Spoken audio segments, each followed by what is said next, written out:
नमस्कार दोस्तों, आज हम अपना मानव नेत्र व रंग बिरंगे संसार का पार्ट 2 पढ़ेंगे। पार्ट 1 हमने पहले ही कंप्लीट कर रखा है। पार्ट 1 में हमने नेत्र में संबंधी जो भी जानकारी थी वो प्राप्त कर ली थी, पढ़ लिया था। और नेत्र में जो भी रोग होते हैं, नेत्र संबंधी जो भी रोग होते हैं, उनको भी हमने अध्ययन कर लिया था।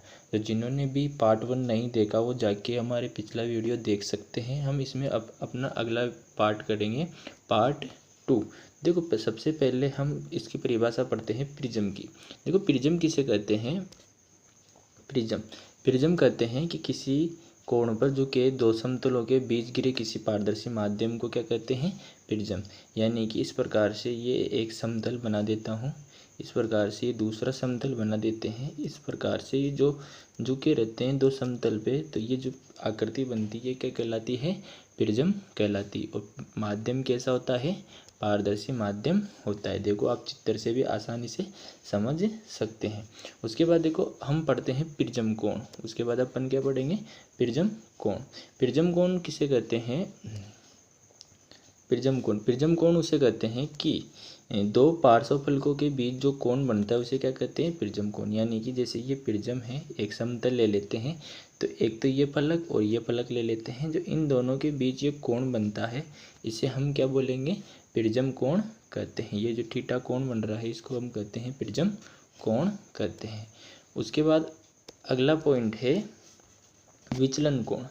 विचलन कोण उसे कहते हैं क्या? विचलन कोण, angle of deviation. Angle of deviation. विचलन कोण उसे कहते हैं कि आपतित किरण और निर्गत किरण के बीच जो कोण बनता है उसे क्या कहते हैं? विचलन कोण कहते हैं। जैसे कि एक हम पहले तो एक क्या बना लेते हैं, एक इसका ठोस आकृति बना लेते हैं। उसके बाद देखो, ये आपतित किरण है, उसके बाद ये थोड़ी सी क्या हो गई? अपवर्तित हो गई, और ये वापस इसके क्या हो गई? निर्गत किरण हो गई। आपतित, अपवर्तित और ये है निर्गत, है ना। तो देखो, इसके बाद देखो, ये प्रिज्म कोण से दर्शाएंगे। जो इसके यहाँ पे मैं अभिलंब खींच देता हूँ, और यहाँ पर भी क्या खींच देता हूँ? अभिलंब। जहाँ पे ये स्पर्श कर रहे हैं यहाँ पर भी अभिलंब। तो देखो, ये आपतित किरण और अभिलंब के बीच बने कोण बनेगा, उसको हम क्या बोलेंगे? आपतन कोण। और अपवर्तित और निर्गत या अपवर्तित और ये जो अभिलंब इसके बीच कोण बनेगा उसे बोलेंगे निर्गत कोण। तथा देखो, आपतित किरण ये रही और निर्गत किरण ये रही, इन दोनों के वापस डायग्राम दूसरा बना लेते हैं हम इसका। देखो, इस प्रकार से ये कोण है, ये आपतित, ये अपवर्तित और ये निर्गत। तो इन दोनों के बीच इस प्रकार से जो कोण बनता है ये क्या कहलाता है? विचलन कोण कहलाता है। सब डायग्राम से हमने शो कर रखा है।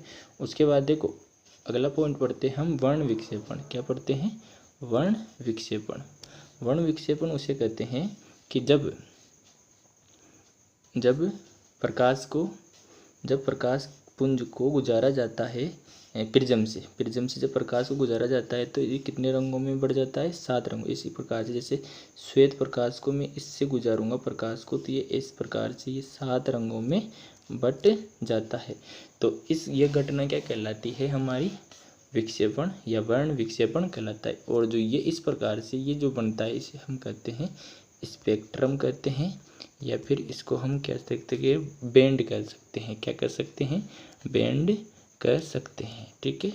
उसके बाद हम चलते हैं अगले पॉइंट में। देखो, इन 7 रंग कौन कौन से होते हैं? ये 7 रंग, तो अगर हम ऊपर से बात करें तो पहले बैंगनी रंग आता है, नीला, हल्का नीला, फिर नीला, फिर हरा, पीला, ऑरेंज, लाल वर्णक्रम की व्यवस्था होती है। सभी रंग क्या होते हैं? अलग अलग कोण पर मुड़ते हैं। उसके बाद देखो, अगला पॉइंट है लाल रंग सबसे कम मुड़ता है, जबकि बैंगनी रंग सबसे अधिक उड़ता है। हम इसे विब जियोर से याद कर सकते हैं। वी यानी वोयलेट यानी कि बैंगनी, आई यानी इंडिका यानी कि जामुनी, और बी यानी ब्लू यानी नीला, बेजानी है पी ना ला। इस प्रकार से हम इस क्रम से याद कर सकते हैं। बैंगनी, जामुनी, नीला, नीला, हरा, पीला, नारंगी और लाल। देखो हमने डायग्राम से भी शो कर रखा है कि देखो ये पहले लाल सबसे कम झुकता है, नारंगी, पीला, हरा, नीला, जामुनी और बैंगनी। जब ये सफ़ेद प्रकाश क्या कर रहा है, प्रिज्म से गुजर रहा है, तो ये इस घटना को हम क्या कहते हैं, वर्ण विक्षेपण। क्या कहते हैं, वर्ण विक्षेपण कहते हैं। उसके बाद विक्षेपण, ठीक है। उसके बाद हम चलते हैं अगले पॉइंट पे। देखो इंद्रधनुष, अगला पॉइंट क्या है, इंद्रधनुष। यानी कि इंद्रधनुष एक प्राकृतिक घटना ये क्यों बनता है, तो यह होता है, ये बनता है आकाश में जल की सूक्ष्म बूंदों के दिखने वाला प्राकृतिक स्पेक्ट्रम है।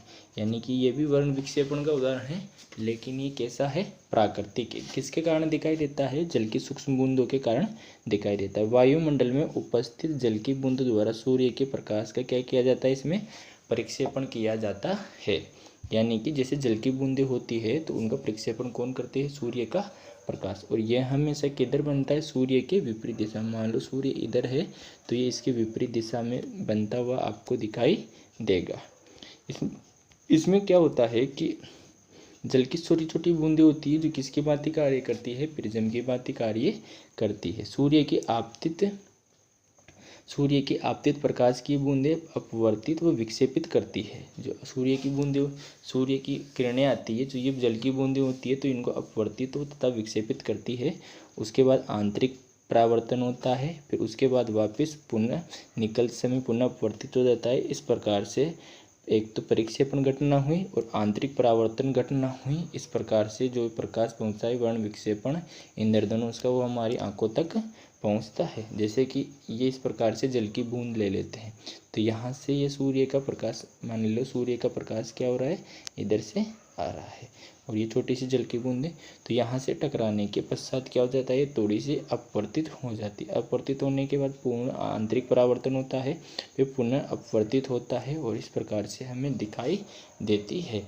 इस प्रकार से दिखाई देने के कारण ये हमें 7 रंगों में बढ़ जाता है। देखो इंद्रधनुष में 7 रंग होते हैं पहले की तरह। इसको हम ट्रिक से भी याद कर सकते हैं। लाल सबसे कम झुकता है, नारंगी, पीला, हरा, नीला, जामुनी और बैंगनी। इसकी ट्रिक है, बेजानी है पी नाला। इसको अंग्रेजी से भी कर सकते हैं, विब्ज योर से। दोनों या तो हिंदी क्रम से याद कर लो, violet, indigo, blue, green, yellow, orange और रेड। इस प्रकार से नीचे से इसका क्रम होता है, इस प्रकार से हम याद कर सकते हैं। उसके बाद देखो अगला पॉइंट है वायुमंडलीय अपवर्तन। वायुमंडलीय अपवर्तन, तो देखो वायुमंडलीय अपवर्तन क्या कहलाता है, एक बार थोड़ा सा ऊपर कर लेते हैं। वायुमंडलीय अपवर्तन, वायुमंडलीय अपवर्तन क्या होता है कि वायुमंडल में वायु की क्या रहती है, अस्थिरता की। कहीं पे वायु ज़्यादा, कहीं पे वायु की सघनता, कहीं पे क्या होती है, विरलता होती है। उसके कारण अपवर्तन होता है, उसे ही क्या कहते हैं, वायुमंडलीय अपवर्तन कहते हैं। वायुमंडलीय अपवर्तन के कारण बहुत सारी घटनाएं होती है, जैसे कि तारों का टिमटिमाना, अग्रिम सूर्योदय तथा विलंबित सूर्यास्त होता है। तारों की वास्तविक स्थिति से कुछ ऊंचाई पर प्रतीत होना, गर्म वायु में से देखकर वस्तु की क्या दिखना, आभासी स्थिति दिखाई देना। देखो पहली स्थिति हम देखते हैं तारों का टिमटिमाना। तो देखो तारे किस प्रकार से टिमटिमाते हैं, तारे हमारे से बहुत दूर स्थित होते हैं और किस रूप में दिखते हैं, एक बिंदु के रूप में इस प्रकार से हमें दिखाई देते हैं। उसके बाद देखो जब तारों से आने वाला प्रकाश किरणों थोड़ा सा अपवर्तित होता रहता है, क्योंकि जैसे वायुमंडल होती है तो वायुमंडल में इस प्रकार से वायु की बहुत सारी परतें होती है। तो जब इस यहाँ से तारों का प्रकाश आता है तो ये थोड़ा सा क्या होता रहता है, अपवर्तित होता रहता है। इस कारण से हमें तारों की प्रकाश की मात्रा क्या रहती है, झिलमिलाती रहती है। कभी इसकी मात्रा अधिक होती है तो कभी इसकी मात्रा क्या होती है, प्रकाश की मात्रा कम होती रहती है। इस कारण से हमें ये प्रकाश कैसे दिखाई देता है, चमकीला प्रतीत होता है और कभी धुंधला प्रतीत होता है। इस कारण से तारे क्या दिखते हैं, हमें टिमटिमाते हुए दिखते हैं। उसके बाद देखो इसका इस प्रकार से दिखते हैं। उसके बाद देखो अगला पॉइंट है हमारा अग्रिम सूर्योदय और विलंबित सूर्यास्त। अग्रिम सूर्योदय और विलंबित सूर्यास्त वायुमंडलीय अपवर्तन के कारण में वास्तविक सूर्योदय 2 मिनट पूर्व दिखाई देने लग जाता है और वास्तविक सूर्यास्त के लगभग 2 मिनट पश्चात। जैसे कि सूर्यास्त वास्तविक में तो 2 मिनट बाद होता है, लेकिन हमें सूर्य वास्तविक से 2 मिनट पहले ही दिखाई देने लग जाता है और सूर्यास्त 2 मिनट के बाद इसकी घटना दिखाई देती है। ये इस कारण से होता है कि देखो, ये हमारी पृथ्वी होती है, एक डायग्राम से देख लेते हैं। ये हमारी पृथ्वी होती है, इसका हम क्या बना लेते हैं, क्षैतिज रेखा बना लेते हैं। तो देखो, वास्तविक स्थिति तो इसकी सूर्य की यहाँ पे होती है, लेकिन वायुमंडलीय अपवर्तन के कारण हमें आभासी रूप से थोड़ा पहले ही दिखाई देने लग जाता है। और जब सूर्यास्त होता है तो 2 मिनट बाद तक भी हमें यह क्या करता रहता है, दिखाई देता रहता है। उसके बाद हम चलते हैं अगले पॉइंट में। अगला पॉइंट है, थोड़ा सा नीचे कर लेते हैं। अगला पॉइंट है तारों की आभासी स्थिति। देखिए, तारे क्या होते हैं, तारे होते हैं ना, तो तारे हमें वायुमंडल में प्रवेश करने के पश्चात पृथ्वी के पृष्ठ पर पहुंचने के लिए तारों का प्रकाश अपवर्तित हो रहता है, क्योंकि वायुमंडल में मैंने पहले ही बात कर ली, इस प्रकार से तारे होते हैं और ये हमारी पृथ्वी। तो यहाँ से इनका प्रकाश यहाँ तक पहुँचेगा तो इसकी मात्रा में थोड़ा सा क्या होता रहता है, अपवर्तनांक बढ़ता रहता है, क्योंकि वायु कहीं पे सघन होती है वायु की मात्रा और कहीं पर विरल होती है, तो थोड़ा सा अपने आप थोड़ा सा क्या होता रहता है, अपवर्तन होता रहता है। और इस प्रकार से क्रमिक अपवर्तन होता रहता है, जिसके कारण ये प्रकाश क्या होता है, अभिलंब की ओर झुक जाता है, क्योंकि जैसे जैसे पृथ्वी के निकट आता है तो वायु की सघनता अधिक हो जाती है। पृथ्वी के निकट क्या हो जाती है, वायु की सघनता, पृथ्वी के निकट सघनता में क्या हो जाती है, निकट वायु की सघनता अधिक हो जाती है, जिसके कारण क्या होता है कि ये अभिलंब की ओर दिखाई झुक जाता है और हमें तारे क्या होते हैं, वास्तविक स्थिति से थोड़ा ऊपर दिखाई देते हैं। जैसे कि मान लो, थोड़ा सा डायग्राम नीचे कर लेते हैं। जैसे कि ये देखो, जैसे जैसे हम नीचे आते हैं तो अपवर्तनांक क्या होता है, बढ़ता रहता है। तारे का किरण मार्ग ये होता है, लेकिन ये अपवर्तनांक बढ़ता है, जिसके कारण ये हमें क्या दिखाई देता है, थोड़ा ऊपर दिखाई देता है। उसके बाद हम अगला पॉइंट पढ़ते हैं। जैसे जैसे अगला पॉइंट है कि हम क्या करते हैं, आग को गर्म करते हैं। आग को क्या करते हैं, गर्म। तो गर्म करते हैं तो गर्म वायु क्या होती है, विरल होती है, कम सघन होती है। गर्म वायु क्या होती है, विरल होती है, कण इसके क्या रहते हैं, दूर दूर रहते हैं। जबकि ठंडी वायु रहती है, ठंडी वायु रहती है तो वो क्या होती है, सघन होती है। तो जब वायु को हम क्या करते हैं, गर्म करते हैं, आग लगाते हैं, तो वहाँ की वायु क्या हो जाती है, गर्म हो जाती है, और गर्म होकर ये क्या करने लग जाती है, गर्म वायु ऊपर उठने लग जाती है। गर्म वायु क्या करने लग जाती है, ऊपर उठने लग जाती है। गर्म वायु कम सघन होती है, और अगर सघन कम हुई तो इसका अपवर्तनांक भी क्या होता है, कम होता है। तो इस कारण से यहाँ की वायु की भौतिक अवस्थाएं स्थिर नहीं होती, अलग अलग हो जाती। इस प्रकार से हमें गर्म वायु में से देखने पर हमें कैसी स्थिति प्रकट होती है, आभासी स्थिति प्रकट होती है। उसके बाद हम पढ़ते हैं अगला पॉइंट, प्रकाश का परावर्तन, अगला पॉइंट है प्रकाश का प्रकीर्णन। प्रकीर्णन यानी कि स्कैटरिंग ऑफ द लाइट। प्रकीर्णन में ये होता है कि जब प्रकाश ऐसे माध्यम से गुजरता है कि उसमें धूल के कण और अन्य कण होते हैं, तो ये प्रकाश वहाँ उनसे टकराकर सारी दिशाओं में विसरित, सारी दिशाओं में फैल जाते। मान लो जैसे कि यहाँ से प्रकाश आ रहा है तो छोटे छोटे कणों से टकराकर इस प्रकार से पूरी दिशाओं में फैल जाता है। तो इस घटना को हम क्या कहते हैं, प्रकाश का प्रकीर्णन कहते हैं। इसी घटना के कारण क्या होता है, आकाश हमें नीला दिखाई देता है। आकाश हमें किस प्रकार से दिखाई देता है, नीला दिखाई देता है। और अगर प्रकाश का प्रकीर्णन नहीं हो तो एक कमरे में भी हमें कोई भी उजाला नहीं दिखेगा। इस प्रकीर्णन के कारण ही पूरे रूम में, पूरे कमरे में क्या हो जाता है, उजाला हो जाता है, क्योंकि प्रकाश क्या करता रहता है, टकरा टकरा कर पूरे रूम में क्या हो जाता है, फैल जाता है। उसके बाद हम पढ़ते हैं अगला पॉइंट, टिंडल प्रभाव।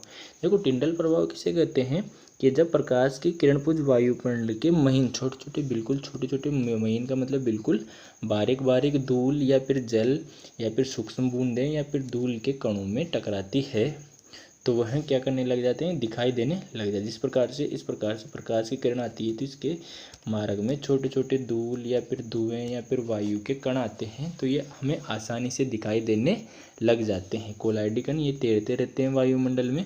इस घटना को हम क्या कहते हैं, टिंडल प्रभाव कहते हैं। देखो, ये टिंडल प्रभाव आसानी से धुएं से भरे कमरे में भी देखा जा सकता है, जहाँ पे क्या होता है, पतला प्रकाश का किरण आ जाता है तो ये हमें आसानी से दिखाई देता है, या फिर घने जंगल में भी दिखाई देता है।